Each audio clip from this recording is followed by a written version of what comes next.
At 6:41 a.m., my front door eased open like a guilty conscience, and a woman in a pearls and clipboard combo slid inside, whispering the word inspection. She took 2 steps, slipped, and painted herself head to toe in a Niagara of bright blue goo cascading from my doorframe. She squealed, I blinked, and the gallon drum labeled Ultra Cerulean exterior swung like a church bell, dripping justice on my foyer runner. I'm Evan Calder, 41 years old, coffee at dawn, emails by noon, and please don't talk to me about fertilizer ratios. I bought a tidy ranch in Copper Hollow, a development where lawns are green, smiles are beige, and bylaws breed at night. Enter Marla Yates, HOA president and self-appointed custodian of neighborhood character, which apparently means she gets a key-shaped charm bracelet and the urge to assess everyone's mail slot. My crimes, according to her, were wind chimes of an unapproved melody, a bird bath that encourages avian loitering, and curtains that read eggshell but she insisted photograph as ecru. Letters piled up like pizza menus in my mailbox, each one more ridiculous than the last. Then things went completely unlucky. First, she accidentally wandered into my backyard to confirm fence integrity, as she put it with a sweet smile that never reached her eyes. Then came the rescue of a package she said looked lonely on my porch. I found it opened, contents inventoried with sticky notes that read tacky mugs, probably single in her loopy handwriting. Twice, I returned from the grocery store to find her inside my house, claiming the HOA granted spot check authority. She measured my living room rug with a tape measure she pulled from her purse. She sniffed my hand soap in the bathroom and made notes on her clipboard. She left a citation for improper lemon because my bowl contained limes instead. After I told her to knock like a normal person, she announced a new policy with great fanfare at the monthly meeting. Surprise interior assessments for at-risk decor, she called it, beaming like she'd invented democracy. My lawyer coughed the word trespass when I called him that afternoon. Marla smiled like a cat with a badge when I mentioned legal action at the next encounter. She said the HOA covenant supersedes state law, which is not how laws work, but she seemed convinced. The woman had created her own reality where she was queen of the cul-de-sac, and we were all her subjects. The violations kept coming like a subscription service I never signed up for. My doormat was 3 inches too wide, apparently violating subsection 12.4 of the entrance aesthetics guidelines. The garden gnome my daughter gave me for Father's Day was deemed psychologically disturbing to potential buyers, even though no houses were for sale. She measured the height of my grass with an actual ruler, kneeling on my lawn at 7 in the morning while I watched from my kitchen window, coffee growing cold in my hand. When I installed a security camera, she filed a complaint that it was creating a surveillance state atmosphere inconsistent with the neighborhood's welcoming spirit. Her inspections became more frequent and more bizarre. She would appear at odd hours, sometimes with a small entourage of confused board members she dragged along as witnesses. Poor Gerald from 3 houses down looked apologetic every time, mouthing sorry behind her back while she documented the angle of my porch light or the spacing between my deck chairs. She once spent 45 minutes photographing my garbage cans from multiple angles, creating what she called a non-compliance portfolio. The woman had turned HOA enforcement into performance art, and we were all unwilling participants in her one-woman show about the dangers of slightly off-white trim paint. The day she used what she called a community master key, which was actually just her locksmith friend with boundary issues, to slip in while I showered, I hit my limit so hard it left a dent in my patience. The sound of footsteps in my hallway while I was shampooing made my blood run cold. I wrapped a towel around myself and found her photographing my bookshelf, muttering about inappropriate literature placement. The deputy who responded to my 911 call said helpfully that's not a thing she can do while trying not to laugh at the absurdity. The situation had been escalating for months before the shower incident. She'd started leaving herself notes on my door with a special HOA presidential seal she'd ordered online, each one more unhinged than the last. Your microwave usage exceeds recommended community standards. One read. Another claimed my Wi-Fi network name was too whimsical for the neighborhood's professional atmosphere. I'd named it Pretty Fly for a Wi-Fi, which apparently violated her sense of technological decorum. She even complained that my cat, Mr. Whiskers, spent too much time in the front window, creating what she called an unpredictable visual element for passing residents.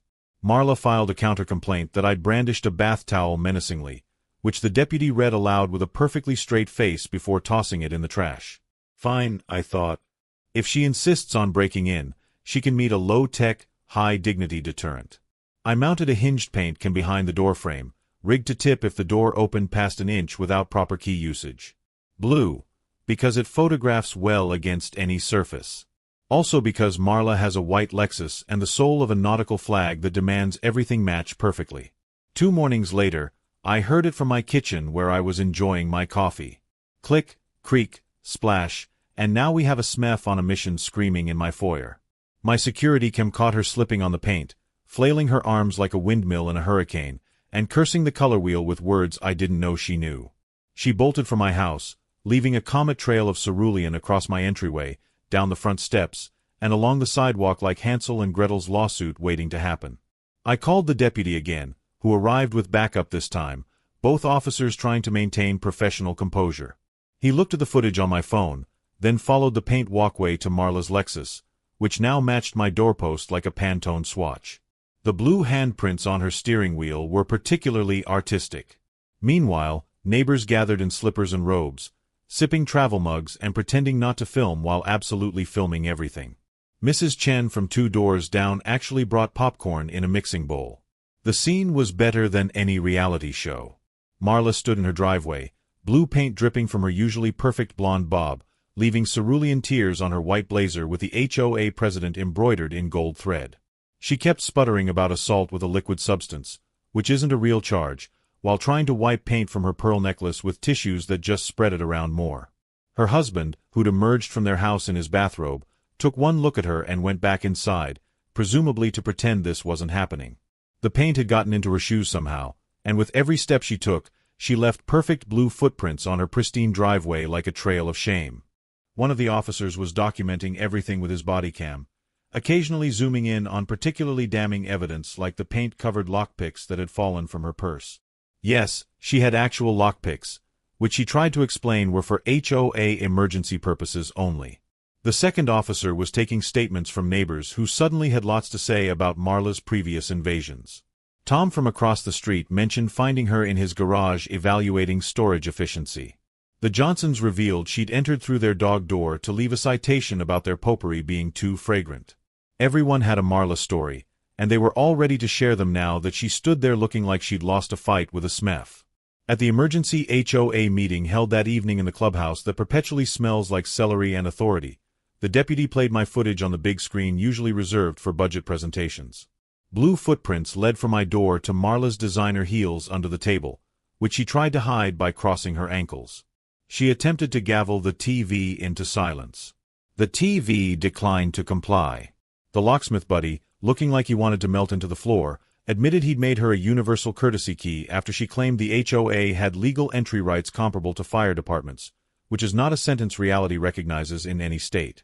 The board voted to suspend her immediately, but the county went much further. The prosecutor, a no-nonsense woman who looked personally offended by the case, filed charges for criminal trespass, unlawful entry, and tampering with mail for that lonely package incident. My favorite detail from the police report was the officer photographing blue palm prints on her clipboard, literal fingerprints preserved in the paint like evidence from a Smith crime scene. Her Lexus got towed for obstructing the street while she argued prima cerulean with the officers, which is apparently not a valid legal defense. The courtroom was packed 3 weeks later with every resident of Copper Hollow who could take time off work. Marla's lawyer, who looked exhausted before proceedings even began, tried to argue she had implied consent based on HOA authority. The judge, a stern woman with zero tolerance for nonsense, actually laughed out loud at that one. The security footage played on the courtroom monitors, showing Marla's paint-covered figure fleeing my house like a blue banshee. Several jurors covered their mouths to hide smiles. When the prosecutor presented the evidence of multiple break-ins, the fake master key, and the mail tampering, Marla's face went from confident to confused to completely crestfallen. The locksmith testified that Marla had told him she needed the key for emergency HOA inspections, which he now realized was completely fabricated. He looked genuinely remorseful as he explained how she'd convinced him it was all perfectly legal and above board. Marla received 2 years probation, a no-contact order with my property that extends 500 feet in all directions, and 120 hours of community service specifically repainting curb numbers throughout the county in the exact shade of blue the court labeled Exhibit A. The judge announced the sentence with what I swear was a slight smile, adding that any violation would result in immediate jail time. Marla's jaw dropped so far I thought it might unhinge, and she actually whispered to her lawyer to ask if the judge could specify paint colors in a sentence, to which he wearily nodded yes.